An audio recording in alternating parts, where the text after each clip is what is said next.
성도 여러분 평안하십니까? 오늘은 7월 22일 화요일입니다.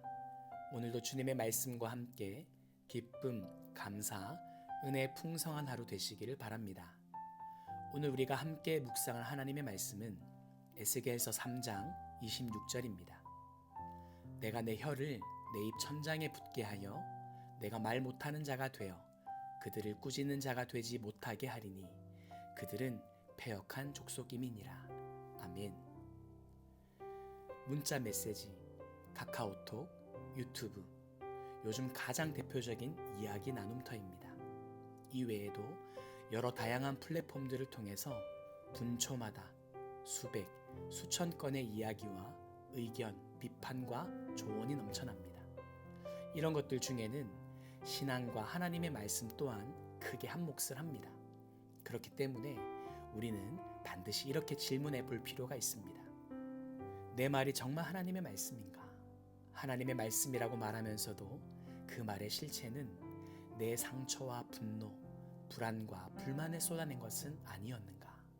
에스겔은 이스라엘 백성이 바벨론의 포로로 처음 끌려갔을 때 활동했던 선지자입니다.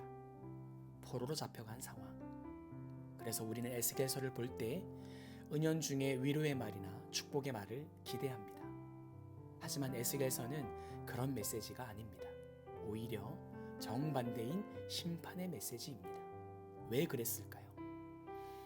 포로로 잡혀가서 나라와 자유를 잃은 상황임에도 불구하고 그들은 여전히 하나님께 불순종하며 악을 행하고 멸망의 길로 가고 있었기 때문입니다. 에스겔은 하나님의 그 심판의 메시지를 아주 성실하게 잘 선포했습니다. 그런데 갑자기 하나님께서 에스겔에게 이런 명령을 하십니다. 내가 내 혀를 네 입 천장에 붙게 하여 네가 말 못하는 자가 되어 그들을 꾸짖는 자가 되지 못하게 하리니, 말을 못하게 막으셨다는 뜻입니다. 그런 다음 이어서 27절에는 그러나 내가 너와 말할 때에 내 입을 열리니 또 다시 말하라고 하셨습니다. 이 말씀은 하나님의 뜻과 타이밍 그리고 권위를 존중하라는 엄중한 명령입니다. 물론 에스겔은 하나님께서 파수꾼으로 세우신 사람입니다. 그러나 그렇다고 해서 그가 모든 말을 다 할 수 있다는 뜻은 아닙니다. 자신의 감정이나 판단에 따라 서둘러 말하다 보면 결국에 하나님의 뜻이 왜곡될 위험이 매우 큽니다. 19세기 위대한 설교자 스펄전 목사님도 설교 중에 가끔 자신의 분노와 감정이 앞서는 부분에 대해서 이렇게 고백한 적이 있습니다. 나는 하나님의 말씀이라고 말하긴 했지만 돌아보니 그것은 나의 분노였습니다. 오늘 우리도 돌아봐야 합니다. 내가 전하는 말이 진짜 하나님의 음성인지 아니면 내 상처와 분노의 쏟아냄인지, 하나님 앞에 서 있는지 아니면 하나님 뒤에 서 있는지. 전하라고 하신 말씀을 전하는 것도 큰 용기가 필요하지만 말하라고 하실 때까지 입을 닫는 것은 더 큰 결단과 힘이 필요합니다. 사랑하는 여러분, 오늘 하루 하나님의 말씀을 침묵 가운데 들으실 수 있기를 바랍니다.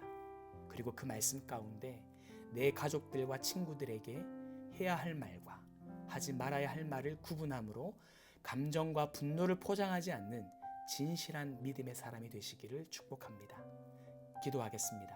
사랑의 하나님, 에스겔에게 침묵하게 하시고 때가 되었을 때 말씀을 전하게 하신 것처럼 우리도 하나님의 뜻 앞에서 잠잠히 기다리는 지혜와 절제를 배우기 원합니다. 주님, 오늘 하루 우리가 말하기 전에 먼저 주님의 말씀을 들으며 침묵 속에서 하나님의 뜻을 분별하게 하시고 해야 할 말과 하지 말아야 할 말을 구별할 수 있는 지혜를 허락하여 주옵소서.